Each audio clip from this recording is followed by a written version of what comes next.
कुछ ना जानू, बस इतना ही जानू, तुझ में रब दिखता है यारा, मैं क्या करूं।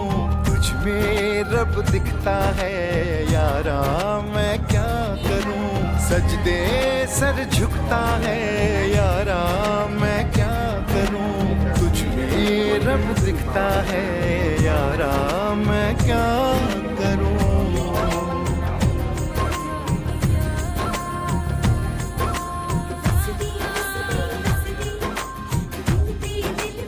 Asik.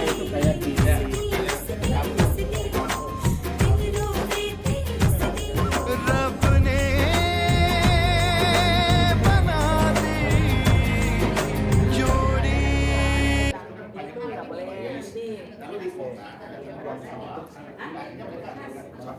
Salam sejahtera buat kita semua. Izin nanti saya memperkenalkan dirinya di akhir cerita saja. Bapak Ibu yang sama-sama di cintai dan Subhanahu. Kami dari kelompok 2 alhamdulillah sudah menyelesaikan satu. Kan lagi di foto jadi dari kelihatan. Gitu. Nah, terkait dengan studi kasus yang kemudian tadi disampaikan oleh narasumber kita, bahwa kami mencoba untuk merumuskan sekaligus ini merupakan hal-hal yang faktual di lapangan. Bahwa yang pertama, dengan kondisi seperti yang tadi digambarkan oleh narasumber, bahwasanya ketika kondisi seperti itu terjadi, maka akan muncul kekhawatiran. Sebetulnya kondisi seperti itu berpotensi untuk munculnya kekhawatiran yang berlebihan terhadap sesuatu yang sebetulnya belum tentu akan terjadi. Nah, sehingga kemudian berangkat dari situ, berikutnya adalah timbul rasa saling mencurigai antara satu dengan yang lain, bahwa dalam hal ini ada kepentingan sekelompok orang tertentu sehingga tidak memberikan ruang bagi pemeluk agama yang lain untuk hidup bermajemuk bermasyarakat, apalagi sampai bisa mendirikan rumah ibadah yang sebetulnya hal itu semua sudah diatur di dalam aturan dan perundang-undangan. Nah, kemudian yang ketiga, ketika sudah hadir kondisi seperti ini, maka peran fungsi dan tanggung jawab sebagai penyuluh agama tentunya di masing-masing agama ini harus hadir. Maka oleh karenanya hadirnya intervensi dari penyuluh agama yang kemudian juga bekerja sama dengan tokoh agama, guru-guru agama dan tokoh masyarakat, bahkan tokoh-tokoh organisasi. Maka dalam upaya hal ini tentunya dalam upaya mengedukasi masyarakat terkait dengan pemahaman moderasi beragama yang utuh, sehingga hal ini sebetulnya merupakan salah satu upaya untuk menjaga dan mengokohkan negara kesatuan Republik Indonesia. Terakhir, maka dengan hadirnya intervensi dari stakeholder tadi, maka dengan sendirinya akan merubah paradigma masyarakat dari eksklusif intoleran menjadi inklusif toleran. Demikian. Nah, tentunya hasil karya ini bukan buah tangan saya sendiri, melainkan hasil kerjasama dan kolaborasi yang begitu luar biasa di teman-teman. Salah satu di antaranya ada saudara saya Pak Hamzah, silahkan berdiri. Iya. Kemudian ada saya jelaskan karena waktu dalam sketsa skenario thinking kelompok 3 inklusif toleran. Yang pertama itu saling mengenal dalam arti dari sebuah kelompok atau sebuah perumahan. Awalnya itu mungkin tidak mengenal. Dari awal tersebut harus bisa dan saling mengenal. Itu konsep awal. Dan yang kedua adalah komunikasi.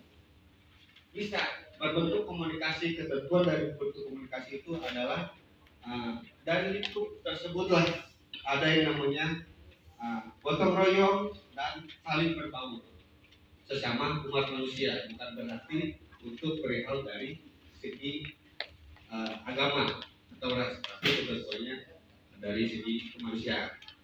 Yang ketiga itu masuklah ke intervensi. Intervensi ini bisa dan pasti berinteraksi apapun bentuknya, baik positif dan negatif.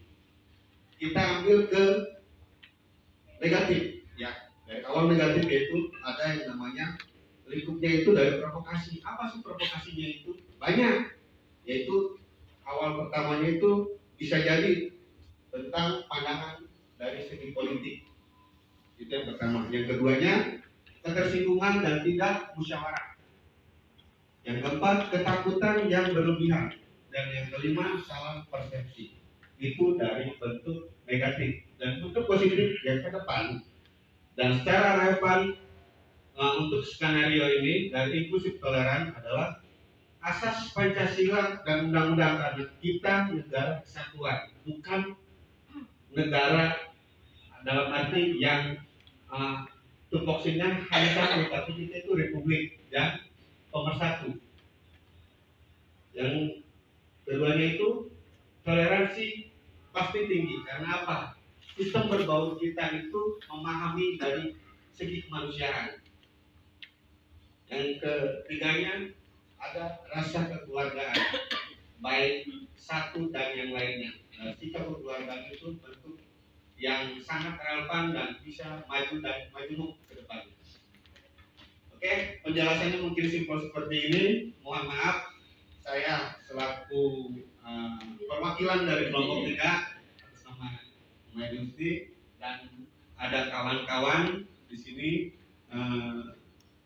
Pak Muhali dan yang ketiga Bu Moren, Pak Roma, Pak Mulyana, Bu Mulyana, betul, Bu Mulyana, Pak Darius, Bu Rina, Pak Karis, Pak Heru. Oke, pemaparan mungkin